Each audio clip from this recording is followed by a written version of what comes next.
Alhamdulillah, good to be back in class, albeit virtually.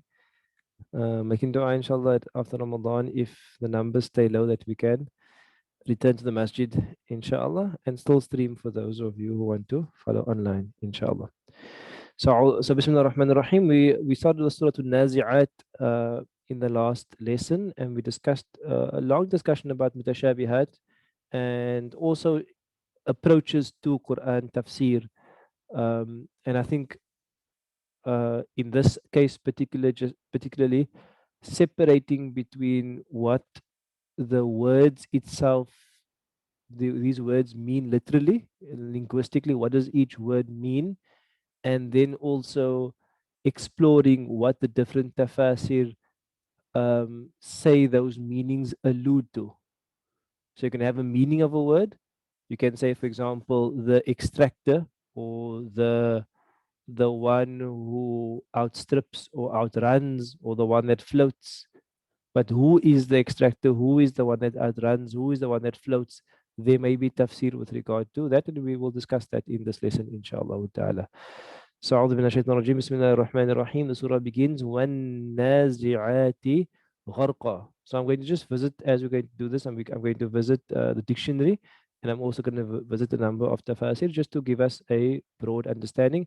But the word naza'a, we learned it means to extract or to pull something out. And the gharqa, we learned something which is done immersively, also refers to drowning. So gharqa can mean someone extracting something with their full extent, or even violently or completely. Those are all the connotations of the word gharqa. So by the extractors who extract gharqa, um, completely or violently, and we mentioned a number of different tafasir with regard to it. So let's open the abridged version of Tabari, and then we'll just read through what that says, just to get some sort of idea um, around what Tabari is saying with regard to it. So in the first one, Tabari mentions a number of opinions, and there might be more beyond Tabari because he's a very early Mufassir. If someone can just Google for me Tabari's death date, just to give us some context. Just Google Ibn Jarir al-Tabari and just see what his death date is. But it will be a very early Mufassir. So he says, for the first thing, he says there, and I'll just put my cursor here. He says, "Humul malaikatu allati tanza'u nufusa bani Adam." So he says that one of the opinions. So we know it means the extractors who extract completely. So the one opinion, it could be the angels that extract the souls of Bani Adam. So Tabari is 923 AD. In terms of Hijri, we're looking at 310. So 310 is quite early in the tafsir period. 310 Hijri. No. So that's going to be the first thing. The second opinion, وقال آخرون بل هو الموت الذي ينزع النفوس. It is death itself. The nazi'at is actually death itself extracting the souls. But آخرون says هو النجوم تنزع من أفق إلى الأفق. It is actually the stars or the meteors or the planetary bodies that move from horizon to horizon, as if kind of pulling from one horizon to the other horizon. The other one says هي القسي تنزع بسهم وتنزع بسهم. It is the bow that it gets pulled by the arrow, and another one is going to be it is the soul itself when it is pulled. So when we look at the words, the generality of the words, the generality of the expression is able to encompass the plurality of the tafsir. So let me say in simple words that the words are general words, the extractor, and those general words are able to encompass all of those meanings, be they angels, be they the bow, be they planetary bodies. The words are able to encompass all of them. We might give what we call tarjih. Tarjih means we might give preference to one based on various numbers of factors. For example, you might say that Ibn Abbas said that this refers to angels, therefore I'm going to give preference to that view. But that is a scholarly preference you give, not an absolute like a revelation or a categorical statement. So one nazi'ati gharqa, and then many of the Mufassirun would also add, it's not just the angels extracting extracting the souls. It's the angels extracting the souls of the disbelievers, and therefore we have gharqa, because it's done in a violent fashion. The Prophet ﷺ describes that when a disbeliever's soul is extracted, it's as if it's a cloth over a thorny bush. So you can imagine, you hang a cloth over a thorny bush and you want to pull that cloth out. Then that entire cloth gets ripped as you, and it gets caught in the thorns, and it gets ripped as it gets getting pulled out. This is going to be the similitude of the extraction of the soul of the disbeliever. Then the second one is going to be one nashitati nashta. So we have two words there, and both words have nashata. So what does nashata mean? Let me look it up. Let me look what nashata mean. So again, remember we go linguistic first and then tafsir second. So what does nashata mean? Means to be lively. Active Okay. one. Means lively. It means active. What else does it mean? It means lively and active. That's going to be the most common meaning: lively, animated, brisk, and so on. And Not. it also means to tie knot. Also means to untie knot as well. So it also means to, for example, you have to be free from one fetters, and so on. Often these words also depend on whether you're using nash. You get nashita and you get nashata, and you get yanshatu and you get yanshutu. So, so in terms of meaning, it has those types of meaning. So the one meaning is that the idea of something which is brisk, and something which is active, and something which is lively, and also has the meaning of untying or loosening something. It has those two meanings. So if you go to that with it to the tafsir, again, let's go to Tabri's tafsir and see what he says. He says here.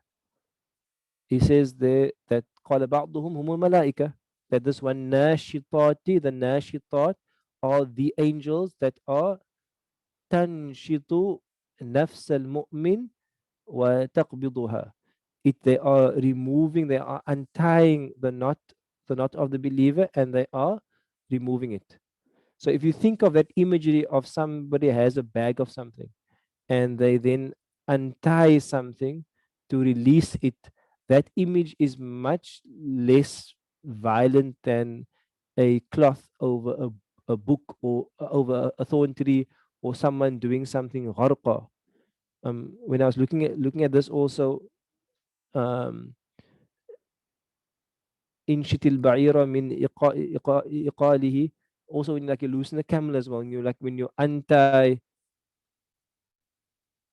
something interesting here. It says here that, let me just see what this is. I often read this dictionary here, um, because I find it to be quite on the fourth bab, anshata yunshitu. It's not exactly the one we have, but there is some relation always between the different root letters. It's also here. It is tying a knot by a single pull, tying a knot by a single pull. So this idea is not like something which is like a violent action. It's like you just loosen the knot and that thing is free. Whether it's going to be a camel and you loosen that iqal, and the camel then is free. The idea there is like a gentleness or a softness to it. So it has those two meanings. Let's go back to the tafsir.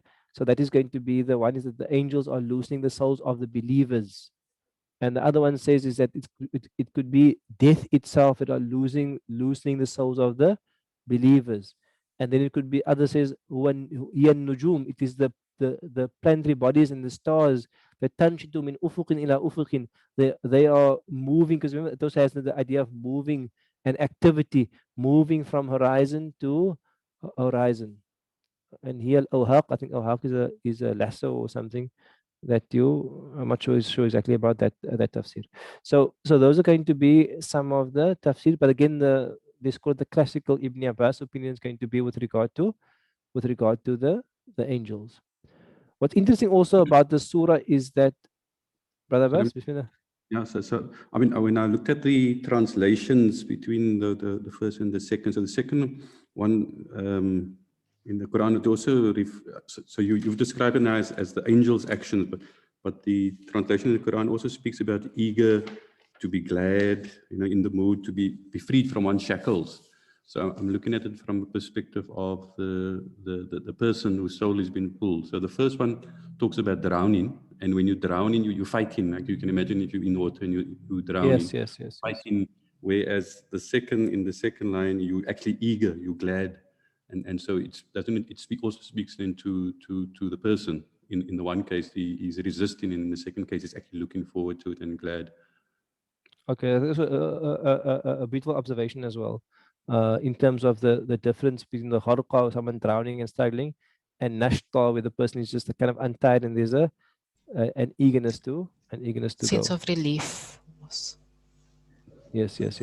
So you will find that within the tafsir, within the translations, again, you're going to have a variety. Why? Because the translation often is not going to it's going to mix tafsir into translation. So again, here by the pulling out good souls. Obviously, good souls doesn't appear in the verse, but it's obviously in brackets again.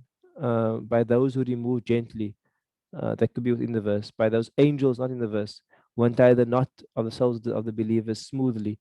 So there's going to be some tafsir within that. It's not a problem again, but I'm just alerting you that there are diversity of opinions, and therefore you have like raring to go, which could even be sometimes with regard to horses and so on.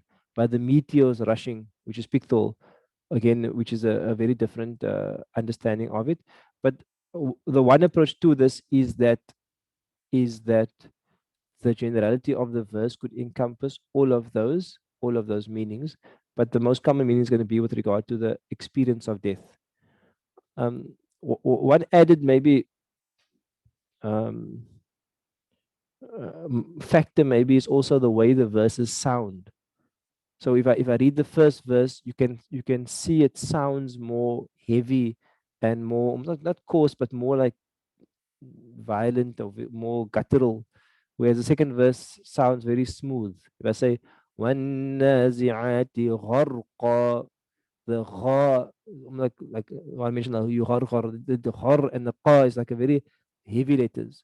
But if I go to the second one, وَالنَّاشِطَاتِ نَشْطًا, the nashta, it's a much like it's a smoother, it's even like a smoother release of the air.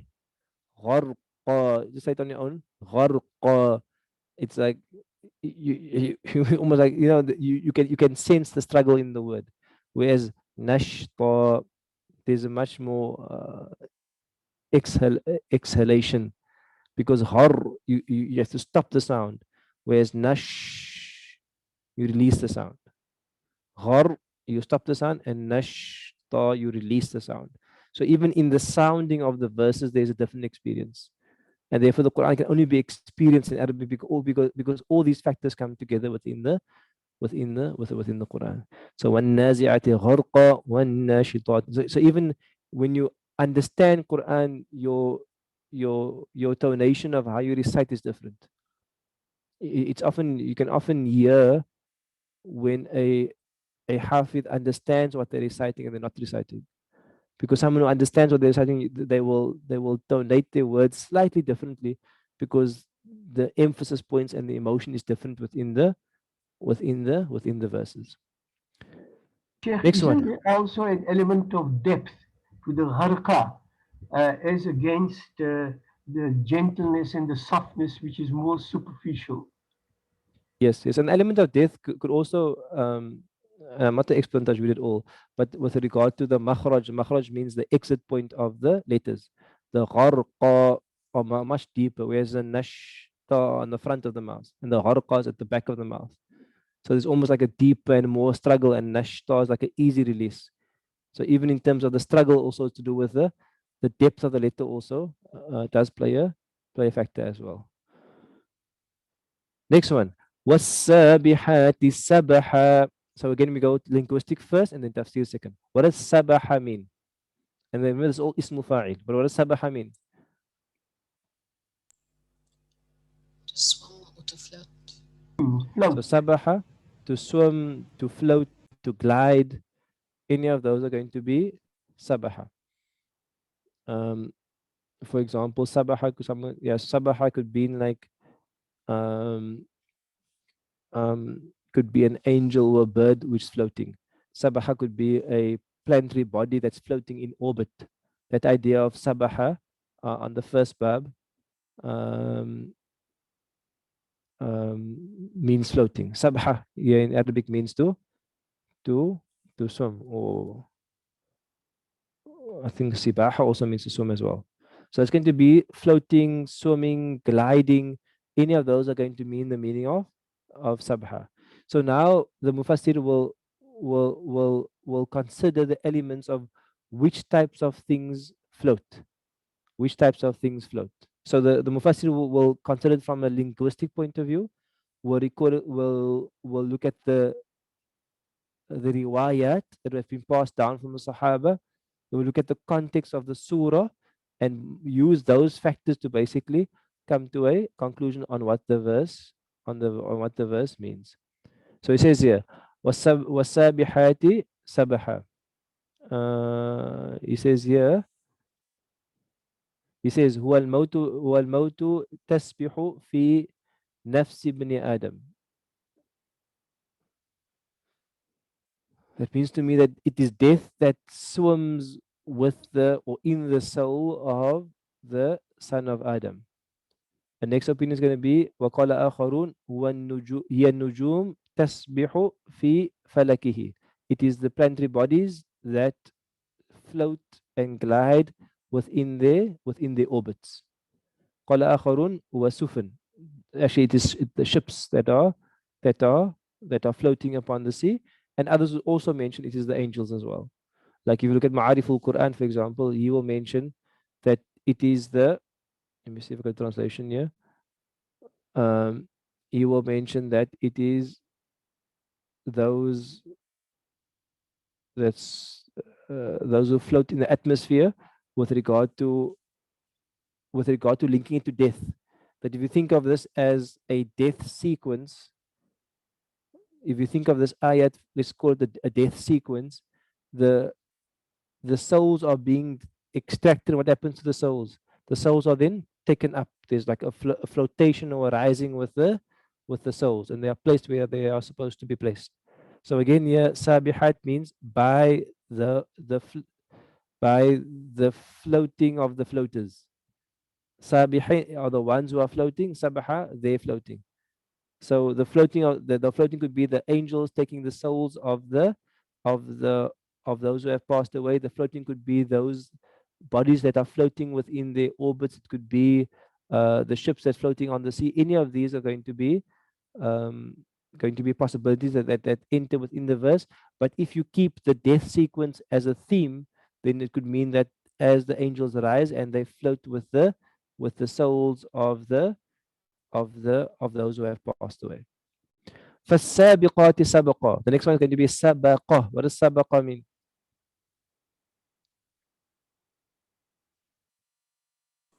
Raise. To precede and outstrip To or race, outdistance. outstrip, to precede, to get ahead, to want to be first is going to be sabaqa.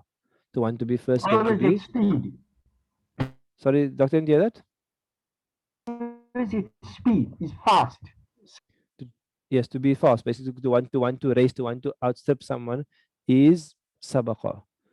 So some of them again will say, فَالسَّابِقَاتِ سَبَقًا اختلف أهل التهويل. There's اختلاف on the people of tahwil, what this means. فقال بعضهم هي الملائكة. It is the angels. So when are the angels racing?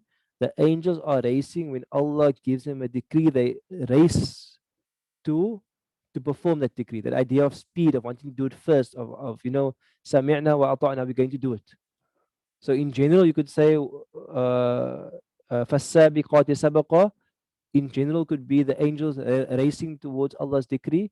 And if you limit it to the context of the verse, it is the angels racing to the decree with regard to those souls that they have extracted. If you limit it to the context of the verse. وَقَالَ آخَرُونَ هِيَ الْخَيْلُ السَّابِقَةِ. It could be the khayl, those like horses that are racing each other. Almost like وَالْعَادِيَةِ ضَبَحًا وَالْخَيْلِ السَّابِقَةِ. The other one says it is nujum. So it's again the planetary bodies. يَسْبِقُ بَعْضُهَا بَعْضًا. That some of them, if you look at the if you look at the orbits of the stars and the planets, some of them race faster than others. Some of them move faster in their orbits than others. Some of them outstrip others within their orbits. So those are going to be again a number of the tafsirs that go with this. You either keep it specific to death, or you can have a more general understanding of the tafsir. But the words itself means those who outstrip and who race. فَالْمُدَبِّرَاتِ أَمْرًا. So Are some they other not comment? all swearing by Allah? وَالنَّازِيَاتِ وَالنَّاشِطَاتِ وَالسَّابِحَاتِ وَالسَّابِقَاتِ. So this is not them swearing by Allah, this is Allah swearing by them. Allah is saying, I take an oath by nazi'ati gharqa, by those that extract violently. I take an oath by nashitati nashta, by those who extract gently. I take an oath by those that glide smoothly. Then I take an oath by those that outstrip. So Allah Himself is the taker of the oath. So whenever you have a why in the Quran, Allah is the one taking the oath. فَالْمُدَبِّرَاتِ أَمْرًا. What does mudabbir mean? To arrange. Planners, those who arrange for things. Dabbara yudabbiru means to arrange, to plan, to order something. Mudabbir, dabbara yudabbiru on the second bab, which means to arrange and to order something. So fal mudabbirat, by the arrangers, by those who order. What do they order? Amra. Amra means what? What's amr? Or in order. Action. The matter. An amr is a matter. The matter or an action, but it refers to a matter. Fal mudabbirati, then by those that sort out and arrange and execute amran, these matters. So again, if you go back to tafsir, you're going to find a similar diversity of meanings within the who are these ones. Actually, he only mentions one in this, but then there will be others as well. But here he mentions the angels specifically here, that they are the mudabbirat. They are the ones who Allah commands them. Say, for example, Allah commands someone an angel to punish this inmate of the grave. Then they are the mudabbir. They are the ones that will arrange and will execute amra, that matter. So that they're going to execute that matter. So all of these are going to be a sequence of 5 oaths within the beginning of the surah. You can either keep it specific to the angels or specific to the death sequence, or you can have an understanding that it is horses or it is orbitary bodies. All of those will fall within the generality of the meaning. Normally what happens is that there is what comes after an oath? The thing that you're making an oath on. The thing that you're making an oath on. And here actually the thing that Allah makes an oath on is actually going to be omitted. The thing that Allah makes an oath on is almost taking an oath by something, and the thing that Allah is making an oath on is going to be omitted. What would the context of these oaths be? It's the early Makki surah. I don't know, it was a Makki surah. What's the context of these oaths?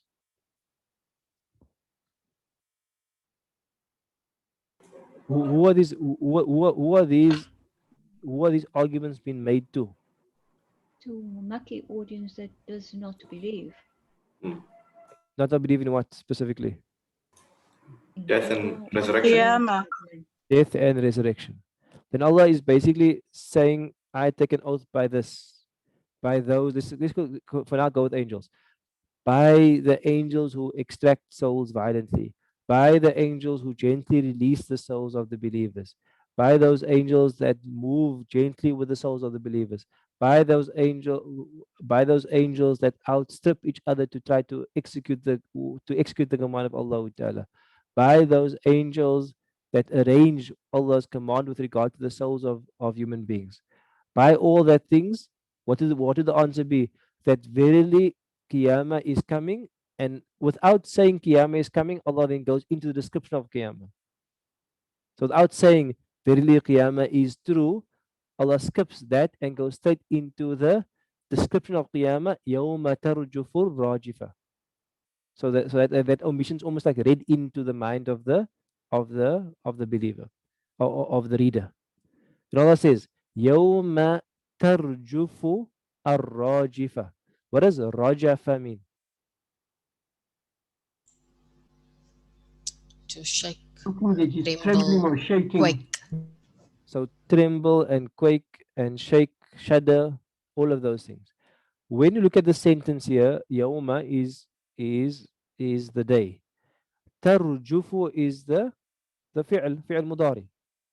Tarjufu is the male verb or female verb? Female.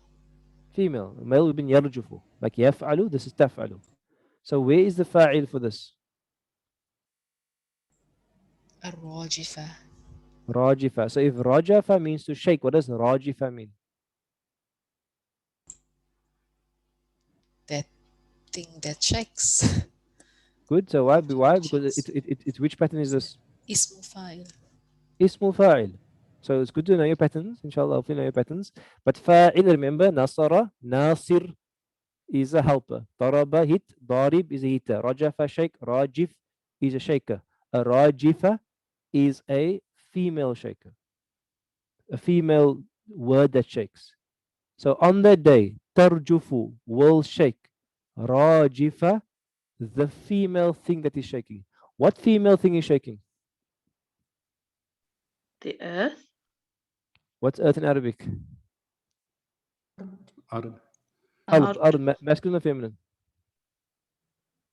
Feminine. Feminine, What? team, feminine. It's a deem feminine. Remember? Ard, Dar, Nar, Jahannam, Shams, all of those. Not Shams. Yeah, Shams. Shams, one of them? Yes, Yes, I think Shams as well. Yes, Sheikh. But Qamar is they, not. they all team feminine. So Ard is going to be feminine. So in other words, Rajifa is telling you a hal or description of the ard, that the earth is the shaker. So on the day that tarjufu will shake a rajifa, the earth will tremble. I'm not sure if let me see what the translations say. Let me just say, when the quake quakes, for example, that's like very literal. Some of them will say on the day the earth and the mountains will shake violently. The shocking event. The blast reverberates. On the day when the first trump resoundeth. This is like very non-literal because there's no real. How does Pictol get to the first trumpet is being sounded? Is it from the previous surah? Yeah, so okay, so it might be from a different surah, but how does it, why does he make the specification that this means the trumpet is being sounded? Unless because the earth will shake once the trumpet is sound. Yes, so there's a cause and effect relationship. The cause is what? What's the cause of this? What's the cause of the earth shaking? It's the sounding of the Yes. is the sounding of the trumpet in the Nufiq of Sur. So in other words, the trumpet is being sounded is the cause. The effect is that the earth will start to shake violently, and everything will start perishing and dying. So this is like what you'd call like taking a lot of liberties in translation to because the effect is mentioned, but he's mentioning the cause in translation. You see, like that's like it's not very accurate because we understand that the shaking of the earth is a result of the trumpet being blown, but what is mentioned is actually the result and not the cause. So therefore, on the day when the earth convulses would be a much more accurate translation, but the word earth isn't contained in there. So I just want to sensitize you because as you get more into Arabic, you become more particular about what words are being used and how you understand those words and what is being read into the words. So yawma tarjufu just means on the day that will shake and will rumble and will move a rajifa, the that which shakes. And that which shakes we know is the earth, and we know it's a result of the first trumpet blow, but none of those things are mentioned in the Quran. Those are understood by the context of the verse. Then Allah says, تَتْبَعُهَا رادفة تتبعها. What does تتبع mean? Follow. To follow. To follow. An easy way to remember what's the easy word that taba that you know? Tabi. That you all know. You all know what? Tabi'in. Tabi'in means the followers of the Sahaba, the one that comes after. So tatba'uha is the follower because the follower comes after the leader. The follower comes after. You can't. The follower is at the back and the leader is first. So tatba'uha. Tatba'uha will follow her. It. What does the ha refer to?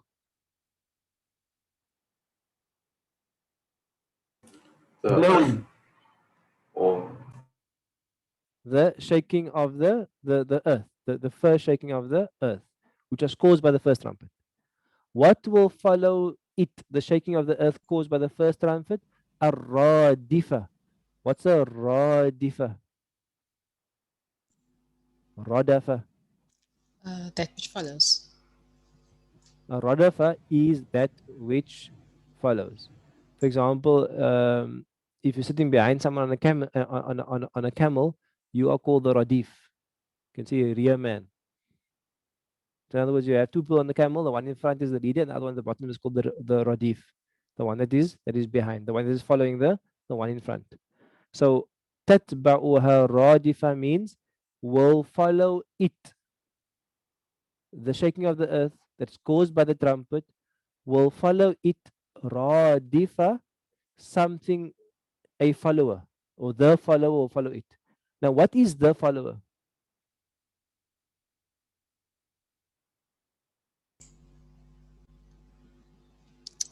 The Second blowing of the trumpet. The second blowing of the trumpet. But was the first blowing mentioned?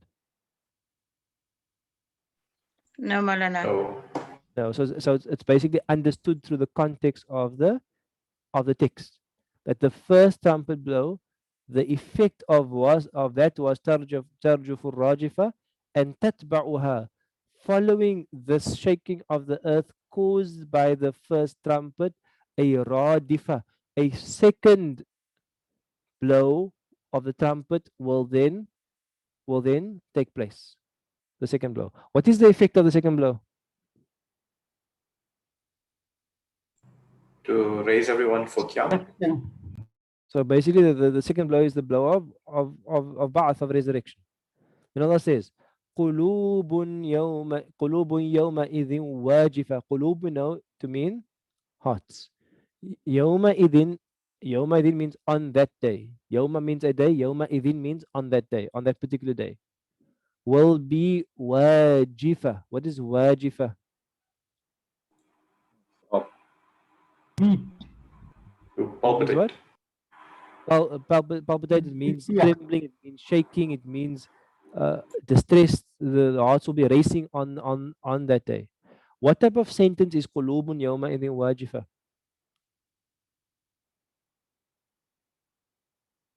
Is an I in between? Or is a There's a a will. sentence? Yes, Yeah, yeah, Jumlatu yeah. ismiya. Ismiya, yeah, yeah. Is a Ismiya. jumla ismiya. So where's the two parts? قلوب واجفة. Qulubun is mubtada. Qulub is mubtada and wajifa is what? Khabar. Khabar. Khabar. Why is wajifa as feminine? Because of kulubun. Yeah, it's hearts not deemed feminine. But why? Qalb is masculine. It's Plural. feminine plural on inanimate object. Good. It is the referring to the plural of a non-human thing. So quluba are non-humans. Obviously a part of human, but they're not a human. So the plural of a non-human thing is treated as what? As treated as a single female. So you have the mubtada qulubun, and wajifa you have the khabar, and it's single female because referring qulub. And this is one of the unusual cases where you have a mubtada that is nakira, indefinite, comes first. And yawma idin is just what we call in Arabic. For those who haven't done before, it is a dharf zaman. Dharf zaman means a preposition of time. It tells you when the action is occurring. Qulubun hearts. When's going to be wajifa? When's going to be trembling? Yawmaidin. On that day. Absaruha khashi'ah. What's absar?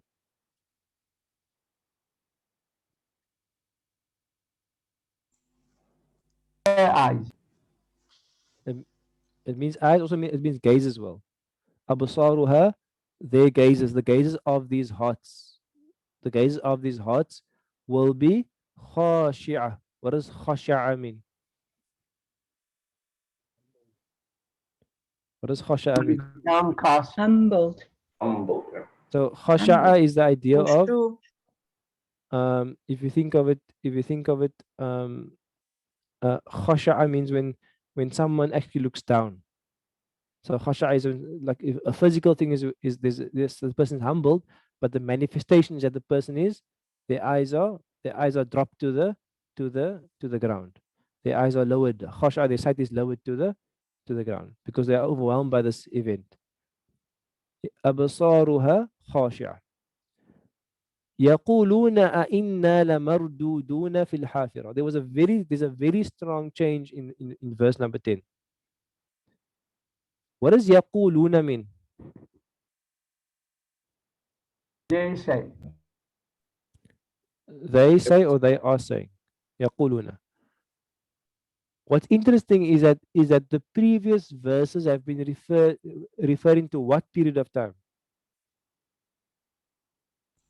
Day of Qiyamah. Day of Qiyamah in the future. يقولون means what? Present tense. It means they are saying. But obviously the difficulty is that a mudari verb can be in the present tense or in the future tense. So if you read yaquluna on its own, it could have meant they are saying in the current life of Muhammad sallallahu alaihi wasallam, or they will say on the day of Qiyamah. So which one is it? We have to read the rest of the verse. أَإِنَّا لَمَرْدُودُونَ فِي الْحَافِرَةِ. Just superficial translation means, are we going to be returned to the original state? So when are they saying that? Currently. Present. Would it make sense for them to say that when they're originally already in the original state?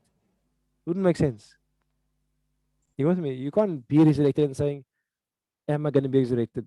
It's like saying, am I a human being now? You know, you're obviously a human being. So from verse 9 to verse 10, there's actually a shift. And what's the shift?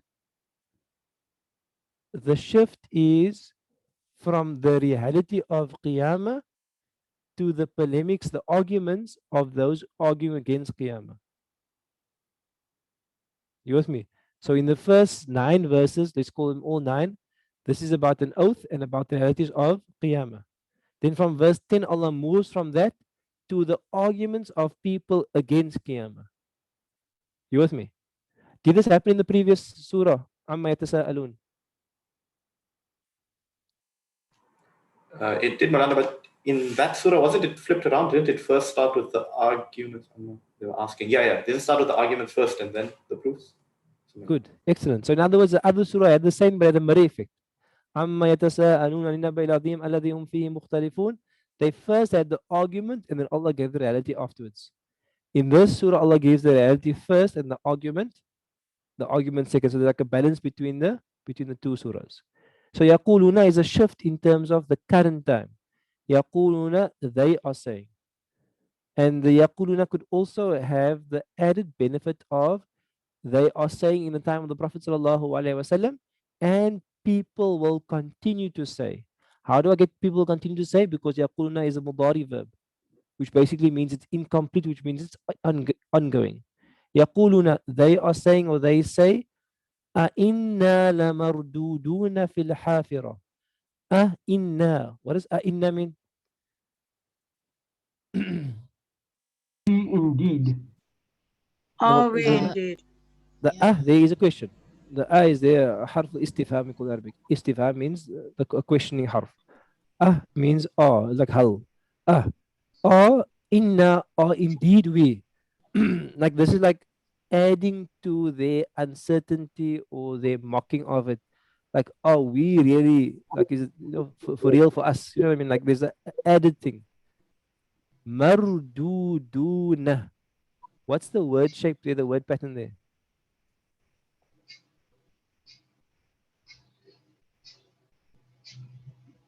Just put fa'ala into it.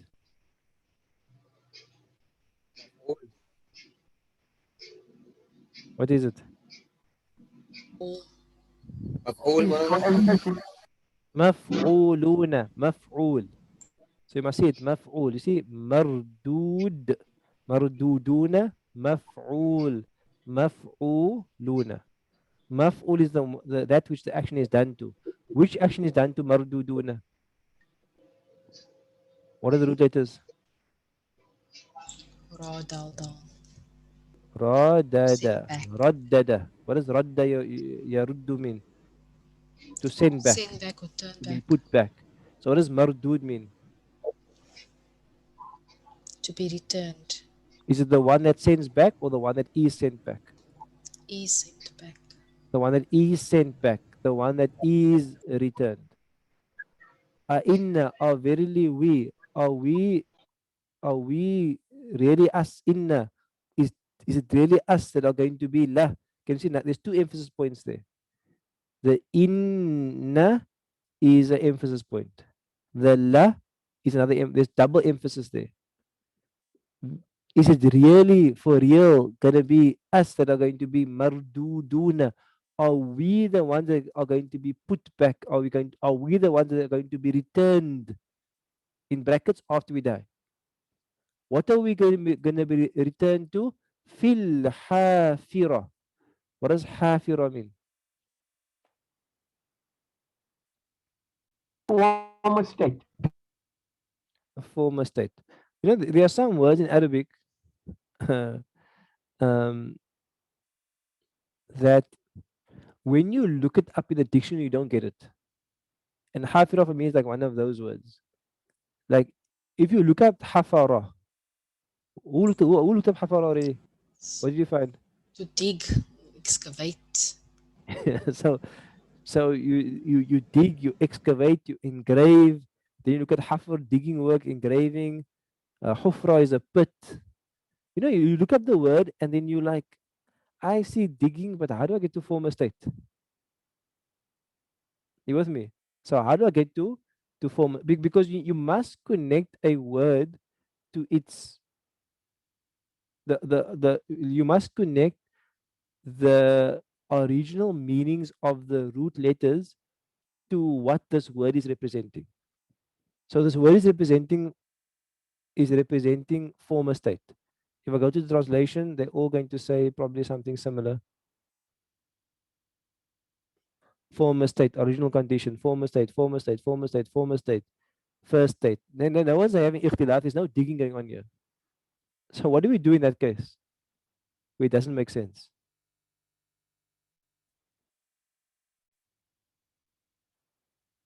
What do you think you do? We go to the tafsir. You can go to tafsir and you're basically looking for more depth. In other words, you went to Hans Weir, you didn't find, you just found digging. Then you go to maybe Lane's lexicon and you like dug, excavate, dug. You know, you might look through everything and you won't find it. Then you must go to a tafsir. Okay, you won't find it in English, but you find Arabic. Unfortunately, you'll find it in Arabic that they will then explain the word in even more detail. So like words like this, particularly where it like doesn't click with me, like marduduna, it clicks for you immediately because marduduna means return, the one that is returned. So what I understand the meaning to be from the root letters matches what the translation and the final understanding of tafsir says, and then I'm fine. But when the root letters don't match what the tafsir says or what the meaning says, then I have to understand what is the bridge between the two, because the bridge between the two is not obvious. And then I need to get into a deeper tafsir to find it, and my first stop will always be Ibn Ashur, and he will actually make a comment here. He says كثيرة في كلام العرب لا تتميز الحقيقة منها عن المجاز. He says that the word حافرة has a haqiqa, a literal meaning, and has a majazi meaning. What does majaz mean? It means something which is metaphorical. So he says like in Arabic language, if you say raja'a fulanun ila hafiratihi, it means raja'a means a man has returned to his hafira. It actually means when a man returns to the same path that he came with. So you say a person goes from A to B, he walks from A to B. And if you say if he's going to his hafira, he's going back from what? On the same path from B to A. You with me? So how would that link to digging? And obviously we're thinking about desert and footprints and sand. Oh, Paulina, I was reading the on Ibn Kathir, Mm-hmm. where it says they feel that this is something impossible after the destruction of their physical bodies and the disintegration of their bones and the decaying. So I'm thinking like when you're buried and you excavated, how are you going to be brought back? That's what they're thinking. But hafira means your original state. Hafira doesn't mean your decayed state. You with me? But they They, okay. their belief is we are going to be bones which are completely disintegrated. But the word hafira means the opposite of that. The hafira means a body full of life. Are you with me? So Understand? we're trying to make a connection between digging and how does hafira mean my original state that was full of Okay. life. Yes. You with me? Because hafira means your original state full of life, and the word is digging. So what they're saying is that the way hafira is used in Arabic is used when someone comes from A and they go to B. So A would be original life. Okay, let me first do it physically and I'll do it metaphorically. A means place A. Then the person walks on a path on place A and he goes to place B. And then the person goes to his hafira, which means he goes back on the same path towards place A. And as he's walking on the same path and he's walking on that same footprints, what are happening to the footprints?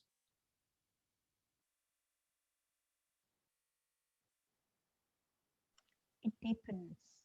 It basically deepens. So as you walk back on your own footprints, you actually dig them in deeper. You with me? As you return on your own footprints, you dig them in deeper, and that's how hafira means former state. So when you understand that, it almost like clicks because now I understand the connection between the root letters and what the meaning is intended to be. So if I do it metaphorically, let's call it metaphorically first of all, A is going to be your life, your body with life in. B is going to be your decayed bones.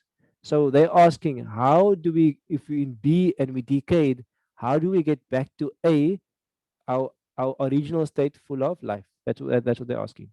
Then he also mentions, and this, he mentions like a side point, he mentions that the word hafira also in Arabic is used idiomatically or metaphorically. That if you say a person returned to their hafira, it means someone who was very happy and had a good life, and then someone became sad. And when they say raja'a ila hafirati, it means that he returned to his happiness. So in other words, he is telling you how Arabs use the word hafira. So he's telling you Arabs don't only use hafira for digging, Arabs use hafira metaphorically when someone returns to a state of happiness. So that's going to be again a linkage to returning to a former state. So that's important. Like that's what I try to do when it comes to words. I can't get immediately because like a word like rajafa, you can get immediately because shaking means shaking, and khashia means to be cast down. That's simple. But hafira, like you can't get it immediately, so you have to look a bit deeper. Inshallah, we'll just do two more verses and we'll finish it, inshallah. He then says, أَإِذَا كُنَّا عِظَامًا نَخِرَةً. This is their argument continuing. They are saying, and they are continuing to say, how can we be returned to hafira, to our original state of life, أَإِذَا is it إِذَا when? إِذَا when in the past or when in the future?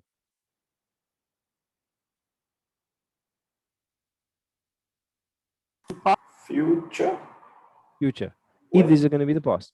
إِذَا and is it going to be that when in the future kunna we will be, what will we be? Idhaman. What's idhaman? Bones. And nakhira means what?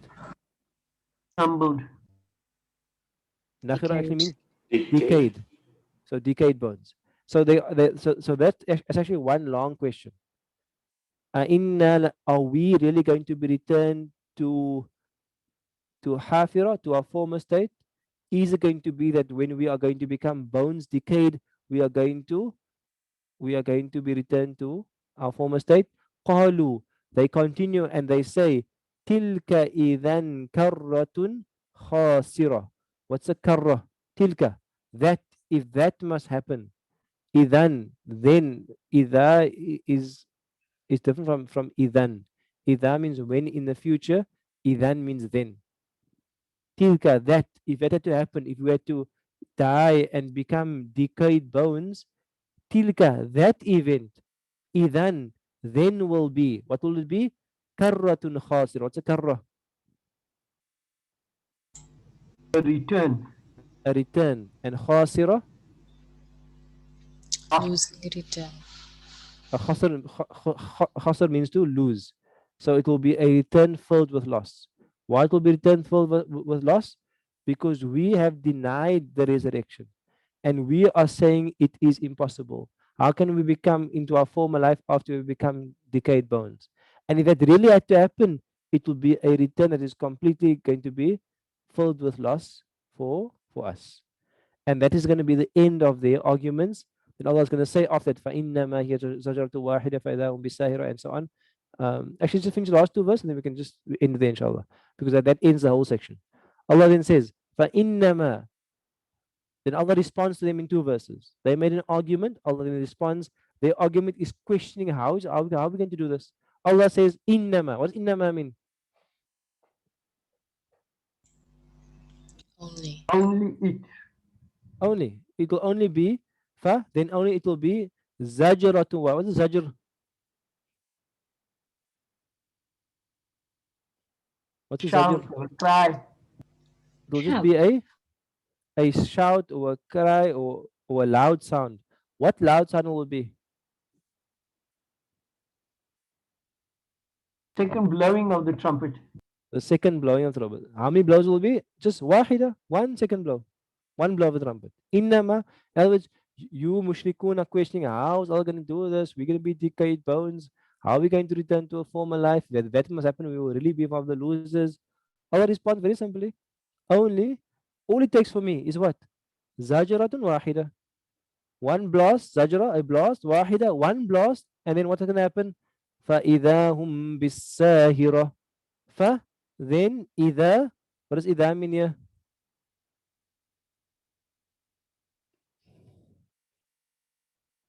إِذَا has two meanings. Behold. Ida also is what we call, there's two idas. The one ida means when in the future. The other ida means like suddenly. It's all of a sudden. Then all of a sudden. It'll take one blow, then ida, all of a sudden, it's called mufaja. Mufaja, for like suddenly.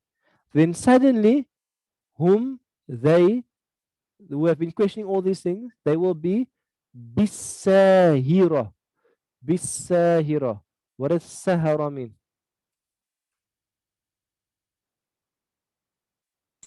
To be awake. To be watchful. To be awake. I didn't actually look up this word, but I know sahira means actually to be on the surface of something. Surface Sleepless, of the awake. earth. Oh. Okay, the answer is not giving me any help there. I didn't actually look up this word, but sahira actually means, I'll look it up maybe for the next lesson, inshallah. But the sahira actually means on the surface. فَإِذَا هُمْ بِالسَّاهِرَةِ means then suddenly, let me just see if he has anything in this tafsir quickly. On sahira.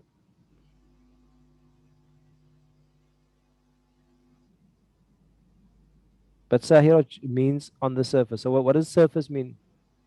Surface of what? The earth. Of the earth, alive, having been dead.